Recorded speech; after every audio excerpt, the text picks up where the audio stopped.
بہت شکریہ آپ کا۔ الیکشن کمیشن کے واضح حکم کے بعد کیمپین کا سلسلہ ختم ہو گیا، لیکن ناراض برادری کے لوگوں کو منانے کا سلسلہ اب بھی جاری ہے۔ بہاول نگر NA 167 سے جانتے ہمارے نمائندے موجود ہیں سید لطف الحسن گیلانی۔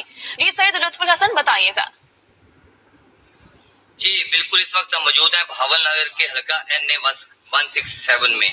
الیکشن کمیشن کی واضح ہدایت کے مطابق گزشتہ رات سے الیکشن کمپین کا سلسلہ تو بند ہو گیا ہے، لیکن میں آپ کو بتاتا چلوں کہ بہاول نگر کے پارٹی ووٹرز کی تعداد بھی زیادہ ہے، وہاں پر برادری ازم کا ووٹ بھی بہت زیادہ ہے۔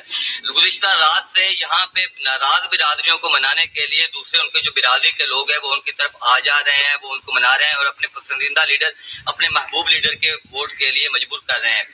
ایک بار آپ کو یہاں بھی بتاتا چلوں کہ بہاول نگر کے اس حلقہ میں تقریباً کل ووٹرز کی تعداد 3,97,000 ہے، جن میں سے زیادہ تعداد ووٹرز کی جو ہے وہ برادری ازم پہ یقین رکھتے ہیں، برادریوں کے ووٹ ہیں، دھڑے بازی کی سیاست ہوتی ہے۔ یہاں پر جو گزشتہ رات سے یہ سلسلہ شروع ہو گیا ہے، لوگ ایک دوسرے کے گھروں میں جا رہے ہیں، ان کی منت سماجت کر رہے ہیں اور اپنے محبوب لیڈرز کے لیے ووٹ کے لیے آمادہ کر رہے ہیں۔ جی لطف الحسن ہمیں اپڈیٹ کر رہے تھے۔ اب بلوچستان